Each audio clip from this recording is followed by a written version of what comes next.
Barcha yerliklarga salomlar. Bugun 3 tagina mahsulotdan juda ham mazali, mana shunday qoshiqda yeydigan va tez tayyor bo'ladigan to'rtcha qilamiz. Tayyor bo'lsangiz, ishni boshladik. Ishni bir dona shokoladni eritib olishdan boshlaymiz. Men suvli hammomda shokoladni odatda eritaman. Juda ham yaxshi eriydi. Kosani ichiga solgandan so'ng suvli idishga solib, uni yaxshilab eritib olasiz. Albatta suvli idish gazni ustida tursa tezroq eriydi. Shokolad erigunga qadar esa chopperga 3 dona yetilib pishgan bananni solamiz. Ortidan esa albatta shokoladli pechenyelarni solib yuboramiz. Agar uyingizda oddiy pechenyelar bo'lsa, hech ham xavotir olmang. 2 osh qoshiq yoki 1 osh qoshiq kakao bilan bu muammoni hal qilsangiz bo'ladi. Ya'ni ushbu shirinlik ustiga 1 osh qoshiq kakao, agar kakaoingiz qop-qora bo'lsa, 1 osh qoshiq, agar u darajada qora bo'lmasa, 2 osh qoshiq kakao solsangiz, shirinligingizni rangi juda ham chiroyli chiqadi. Oxirida esa erigan shokoladimizni ustidan quyib, yaxshilab chopperni aylantiramiz.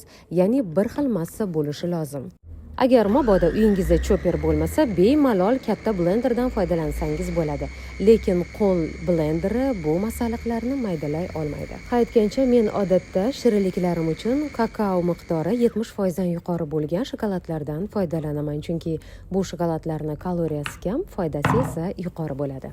Azizlar, ushbu shirinlikni bitta yutug'i bu tort uchun gaz pechi kerak bo'lmaydi. Hammasi chopper yordamida amalga oshiriladi. Shirinligimiz tayyor bo'ldi. Mana shunday suyuq holatda bo'ladi. Endi esa qolipga, xohlagan qolipingizga pishivoy plyonkani solasiz, chunki yopishadigan qobiliyati bor va uning ustidan bemalol tayyor qilgan masalliqni quyasiz. Yaxshilab urib, tekislab olganingizdan so'ng qotguniga qadar xolodilnikka solib qo'yasiz. Tortimiz yetarli darajada qotdi. Qolipdan olamiz, selofanni yechamiz va ustini tabimizga qarab bezatamiz. Men sizga kakao kukunidan foydalanishingizni tavsiya qilaman, xuddi men singari, sababi ushbu shirinlik uchun 3 ta ship-shirin masalliq ishlatilgan.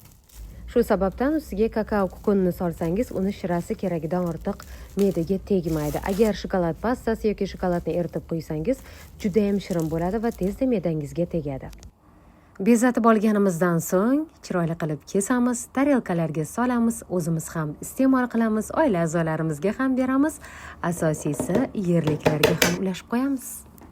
Profilimda bundan ham ko'p shirinliklar bor. Obuna bo'lish yodingizdan chiqmasin. Agar sizga retsept yoqqan bo'lsa, like va izohlarda fikringizni kutaman. Hurmat bilan, Qunduzxon Abdullayeva.